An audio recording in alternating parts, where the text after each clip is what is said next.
From the fragile biplanes of World War I to the supersonic jets of today, fighter aircraft have shaped the destiny of nations. Which fighter plane was the first to win an aerial battle? Which legendary jet remains undefeated in combat? And how did a wooden wonder outfly the best of its time? Imagine a time when the skies were silent, until the thunder of engines changed warfare forever. This is the story of how a fragile wooden biplane, the Voisin III, became the world's first fighter aircraft, ushering in a new era of death from above. But how did this French machine rewrite the rules of war? And why did its victories shock the world? Stick around, because by the end of this video, you'll see how these early flying coffins evolved into the supersonic killing machines of today. Welcome to History of Fighter Planes, where we dissect the engineering, battles, and legends of the machines that ruled the skies. First up, the plane that started it all. We'll explore the birth of air combat in World War I, the legendary dogfights of World War II. Each plane we cover has a story of innovation, bravery, and sometimes desperation. Some were game changers, others total failures, but all of them pushed the limits of what was possible. In 1914, the Voisin III looked more like a box kite than a weapon. Built by brothers Gabriel and Charles Voisin, this pusher biplane had a lightweight steel frame, a top speed of just 70 mph, 113 km/h, and a range of 124 miles, 200 km. But its real innovation, a machine gun mounted at the front, operated by a standing observer. No fancy cockpits, just a man balancing in the wind, gripping a Hotchkiss M1914, ready to make history. Unlike later planes, the propeller was behind the crew, meaning no need for synchronization gear. But that also meant the observer had no protection, just courage.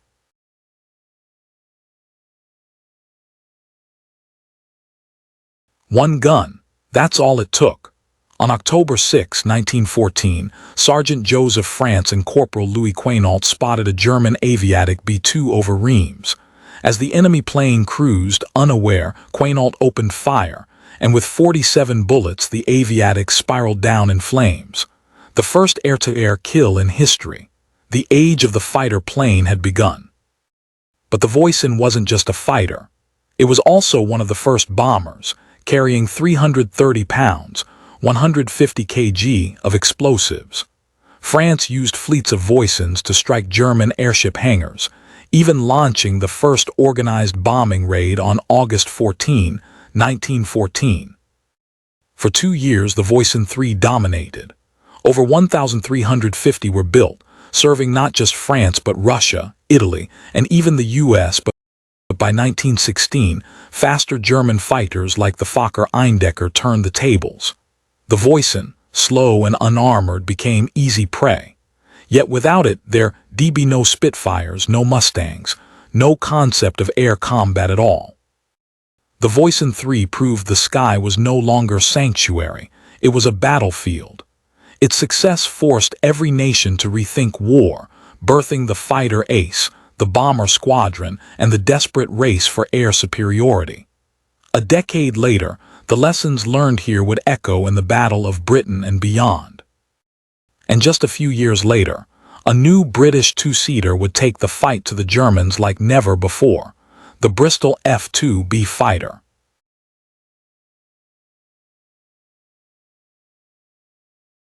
At first glance, the Bristol F-2B looked like every other British two-seater, a lumbering target. But hidden beneath its canvas skin was a revolutionary design. A Rolls-Royce Falcon V12 engine pumping out 275 horsepower, a mid-gap fuselage for better visibility, and wings strong enough to outmaneuver single-seat scouts. And those hoops on the wingtips, they stopped the wings from digging into mud during rough landings.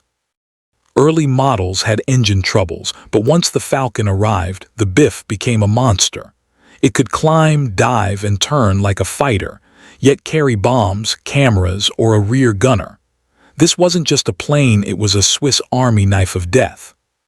Most two-seaters played defense, not the Biff. Its pilot had a forward-firing Vickers machine gun synchronized to shoot through the propeller. But the real surprise, the observer in the back had twin Lewis guns on a scarf ring, a 360-degree kill zone. German aces learned the hard way: attack from behind and you'd fly into a storm of bullets. British crews soon tossed the rulebook. Instead of running, they'd charge enemy fighters head-on, then let the rear gunner finish the job. One pilot even said, "Fly it like a single-seater and never let them behind you." The Biff's debut was a disaster.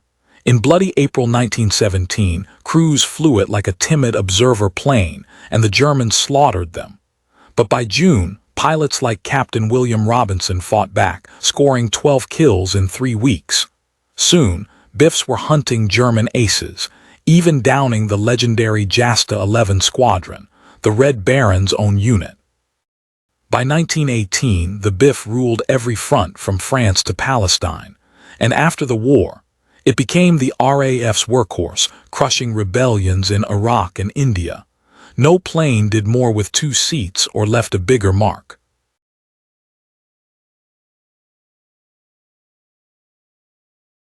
April 1918.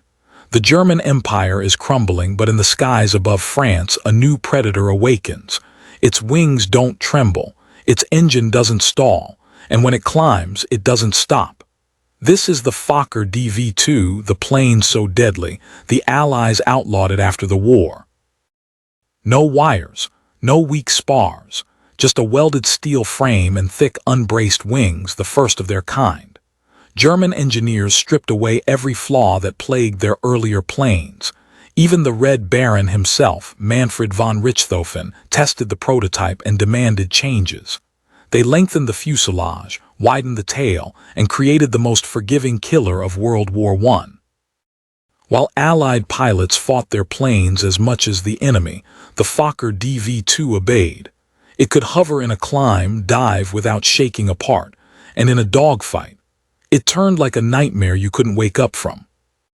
2 synchronized Spandau machine guns, fed by 500-round belts.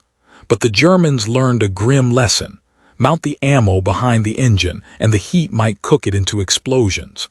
Fix that flaw, though, and nothing could stop the slaughter. By May 1918, Fokker D.VIIs flooded the Western Front. German rookies survived their first fights. Aces like Ernst Judith, with 62 kills, racked up dozens more. Even outnumbered 5-1, a single D.V2 could scatter a squadron. But there was one problem: time. The war ended before Germany could build enough. Yet in just 6 months, the DV2 claimed over 1,000 kills. So terrifying was its reputation, Article 198 of the Treaty of Versailles ordered every DV2 destroyed, though many slipped away to fight in secret wars for decades. The Fokker DV2's DNA infected every German fighter to come. Its sturdy frame birthed the blitzkrieg screamers of World War II. But in 1918, another revolution was brewing, one that would erase the dogfight forever.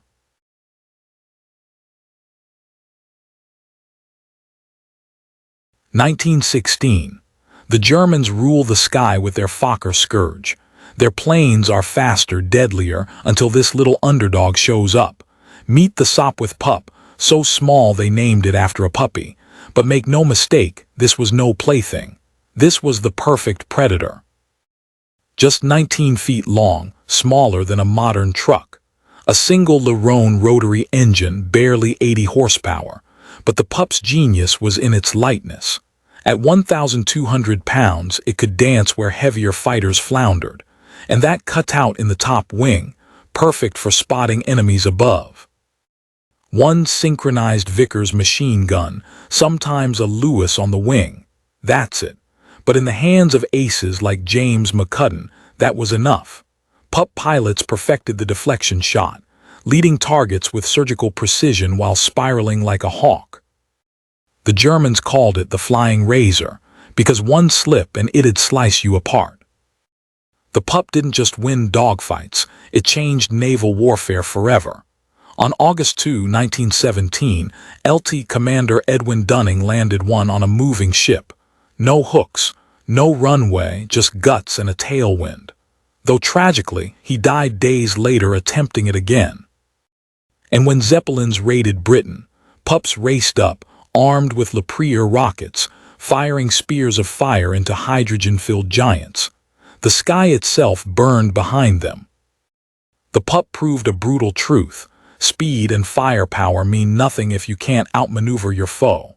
Its legacy, the Spitfire's agility, the Zero's lethality, even today's drone dogfights. But in 1917, Germany had an answer, a three-winged monster designed to crush the Pup's advantage.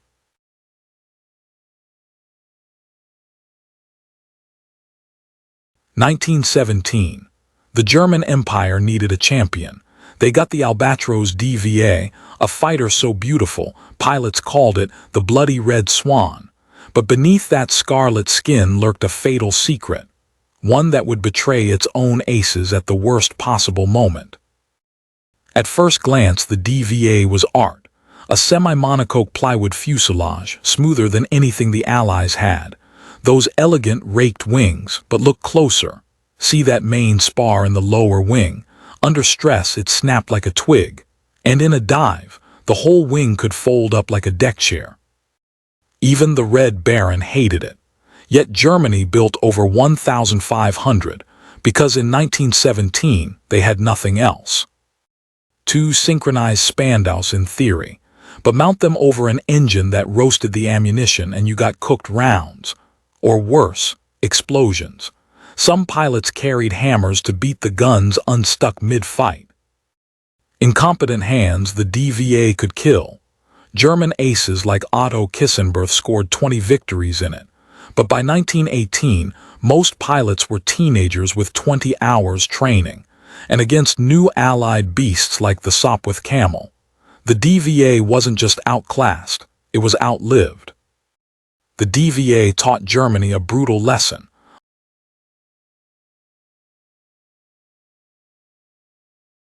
April 1916, the Fokker Eindecker rules the sky. Allied pilots fall by the dozens, but in the workshops of France, a killer takes shape. This is the Nieuport 17, the first true dogfighter. Light as a feather, fast as a bullet, and flown by men who dared to stare death in the face. But how did a plane with half a wing outfly the best of Germany? Most biplanes had two full wings, not the Nieuport. Its lower wing was half-sized, a sesquiplane design. That meant less drag, insane climb rates, and a pilot's dream, unobstructed views below. But that tiny wing had a dark secret. Under extreme stress, that lower wing snapped like a twig. Pilots called it the Nieuport's revenge. Yet they still flew it, because in a dogfight nothing could touch it. The French hated synchronized guns, too complicated, so they bolted a Lewis gun above the wing, firing over the propeller. To reload, the pilot yanked it backward on a rail while dodging bullets. It was madness, but it worked. Some aces even tilted the gun up to snipe bombers from below, and when balloons needed burning, 8 Lepreer rockets turned the Nieuport into a flaming dragon. Summer 1916. The Fokker Scourge ends overnight. The Nieuport's 110 miles per hour speed and razor-sharp turns humiliated German pilots. Even Britain's Albert Ball, king of the SC-5A, snuck back to his old Nieuport for real hunting. The Germans were so desperate, they copied captured Nieuports, calling it the Fokker D.VII. Imagine losing so hard, you steal your enemy's homework. The Nieuport 17 didn't just win battles, it built legends. Guynemer, Nungesser, Bishop all cut their teeth in this cockpit. By 1917, over 3,600 had been built, from Tokyo to Toronto. It proved speed and agility beat brute force, a lesson every fighter since has lived by.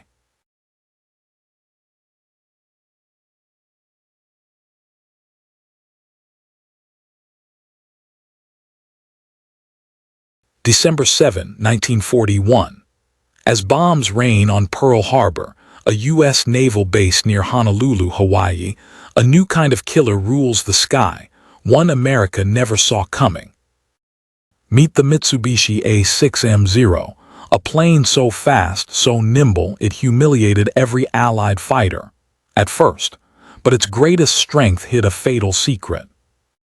The Mitsubishi A6M0 was built light. No heavy armor, no self-sealing fuel tanks. That made it super fast, 330 miles per hour, and able to turn on a dime. But there was a catch. One bullet could light it up like a firework. Its guns were smaller than Allied planes, but deadly accurate.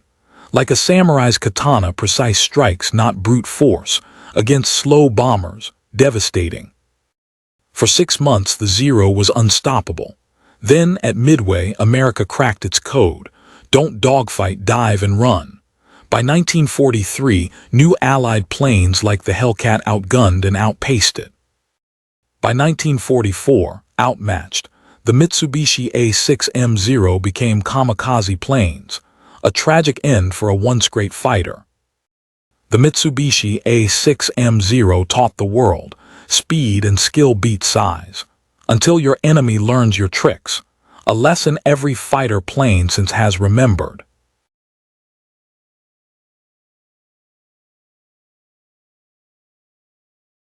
In 1940, with Britain's back against the wall, a group of daring engineers pitched a wild idea, a warplane made of wood.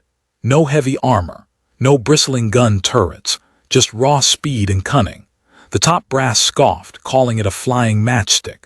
But this lumberyard would soon become the most feared plane of World War II, the de Havilland Mosquito, the fastest way to deliver 4,000 pounds of pure chaos. Why wood? Metal was scarce, but Britain had forests and skilled carpenters. The Mosquito's birch and balsa airframe, glued and layered like fine furniture, was a masterpiece of ingenuity. At just 3,500 pounds empty, it was feather-light, slippery to radar, and powered by 2 Rolls-Royce Merlin engines, blisteringly fast, hitting 415 miles per hour. That's faster than a Spitfire. Faster than the Luftwaffe's best, like the Messerschmitt Bf 109. The Germans called it Freya's nightmare, after their radar goddess who couldn't see it coming. Bullets, they barely phased it. Punch a hole in a Mosquito and it kept flying. No sparks, no fuel tank infernos, just a splintered shrug. One pilot, shot up over Norway, limped home with a wing looking like Swiss cheese, landing with a grin and a story. By day, Mosquitoes struck with surgical precision. In 1943, they breached Amiens prison in France, blasting walls to free 258 resistance fighters in a raid so bold it stunned the Gestapo. By night, they unleashed the Cookie, a 4,000-pound blockbuster bomb that turned city blocks into rubble. When enemy fighters dared to chase, the Mosquito's fighter-bomber variant bared its teeth. 4 20 cannons and 4.303 machine guns in the nose, shredding pursuers in seconds. Nicknamed the Wooden Wonder, it was a multi-role marvel. It bombed Berlin solo, taunting Hitler from 30,000 feet, and returned unscathed. It flew covert ops, sneaking into neutral Sweden disguised as a civilian airliner to smuggle vital ball bearings for Britain's war machine. It even played Pathfinder, guiding Allied bombers with pinpoint navigation to cripple German industry. The Mosquito wasn't just a plane, it was a mindset. Speed, stealth, and audacity outmatched brute force every time. Its legacy, the blueprint for modern stealth jets like the B-2 Spirit. From plywood to Predator, the Mosquito proved that sometimes the wildest ideas win wars.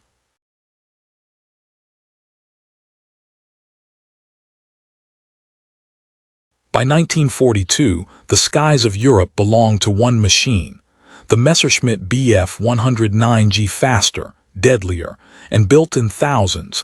This was Hitler's last hope to control the air. But as Allied bombers darkened the sky, could even the legendary Gustav turn the tide? The Messerschmitt Bf 109G was tiny, just 29 feet long, but packed a monster Daimler-Benz engine. With one 475 horsepower, it could climb like a rocket and outfight almost anything in the sky. But that power came at a cost. At high speeds, the controls locked up, sending hundreds of pilots spiraling to their deaths. From the deserts of Africa to the frozen Russian steppe, the Messerschmitt Bf 109G was everywhere. Erich Hartmann, the deadliest ace in history, scored 352 kills in one. But by 1944, swarms of P-51 Mustangs and Spitfires overwhelmed them. The Messerschmitt Bf 109G was the peak of piston-engine fighters, but also the end. As jets like the Messerschmitt Me 262 took over, the Gustav became a symbol of a war Germany couldn't win.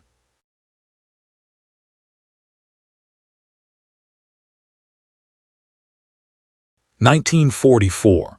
The skies over Germany are a death trap for Allied bombers.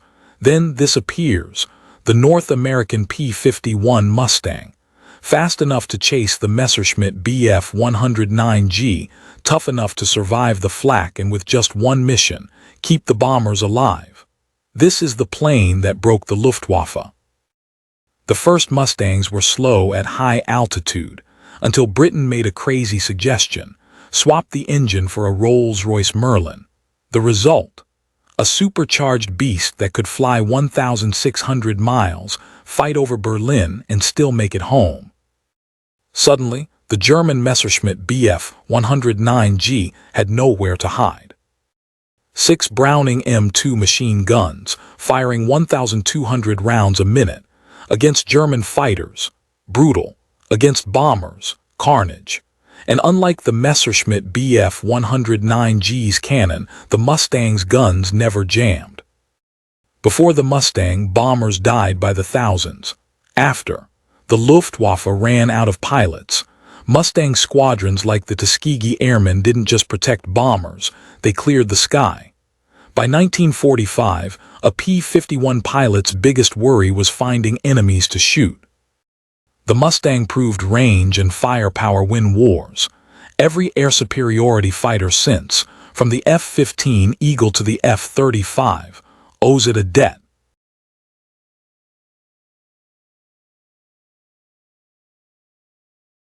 Summer 1940. The fate of Britain hangs in the balance. While the Spitfire gets all the glory, there's another fighter doing the heavy lifting, the Hawker Hurricane. Outnumbered, outgunned, but never outmatched. This is the story of the plane that shouldered the burden when Britain stood alone. The Hurricane wasn't pretty, it was practical. A steel skeleton wrapped in fabric, powered by the same Rolls-Royce Merlin engine as the Spitfire. But while the Spitfire was a racehorse, the Hurricane was a warhorse, easier to build, easier to repair, and devastating in a dogfight. You could shoot half the wing off, and it'd still fly home. 8 machine guns, firing 1,200 rounds a minute, turned the Hurricane into a bomber's nightmare. Against the Messerschmitt Bf 109G, it was outmatched in speed. But in a turn fight, German pilots learned fast: never underestimate the Hurricane. In 1940, 60% of RAF fighter command flew Hurricanes. They shot down more planes than all other defenses combined, including 1-500 during the Battle of Britain. Pilots like FLT, LT, Nicholson earned the Victoria Cross in them, fighting on even while burning alive. They didn't win the Battle of Britain. They bought the time for Britain to survive it. The Hurricane proved you don't need to be the best, just good enough in enough numbers with enough courage. Every multi-role fighter since, from the P. Thunderbolt to the FA-18 Hornet, owes it a debt.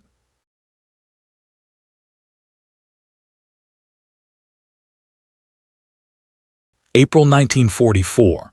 Allied bomber crews see something impossible: a plane with no propeller moving twice as fast as their escorts. This isn't the future.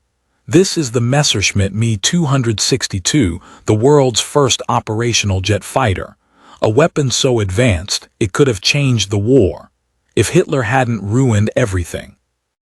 No pistons, no propellers, just two Junkers Juma 4 turbojets pushing it to 540 mph, 100 mph faster than the P-51 Mustang. The wings swept back for speed, a trick every jet still uses today. This wasn't just a new plane, it was a time machine. But those engines had a dark secret. They ate themselves alive after 10 hours. German factories were literally grinding them to dust. 4 30 cannons, each shell packed enough explosives to vaporize a B-17 with one hit. A single 3-second burst could take down 3 bombers. The Allies had nothing that could stop it, except the Me-262 itself. The Messerschmitt Me-262 could have won the air war in 1943, but Hitler insisted on wasting it as a bomber. By 1944, with no fuel, no trained pilots, and Allied fighters over the factories, it was doomed. Even aces like Adolf Galland called it too late. The Messerschmitt Me-262 invented jet combat. It swept wings, jet engines, and shaped every fighter since. And there you have it, the epic journey of fighter planes, from the rickety wings of the Voisin III to the jet-powered legend of the Messerschmitt Me-262. These machines didn't just change warfare. They rewrote history with every dogfight, every daring raid, and every pilot who pushed them to the limit. From the Sopwith Pup's razor-sharp turns to the Mosquito's wooden defiance, and the P-51 Mustang's sky-clearing might, each plane taught us that innovation, courage, and adaptability win wars. So, what's your favorite fighter plane from this lineup? Drop it in the comments below, and let us know if you want a deep dive into another era of aviation history. Don't forget to smash that like button, hit subscribe, and ring the bell so you never miss a video. Thanks for soaring through history with us. Until next time, keep your eyes on the skies.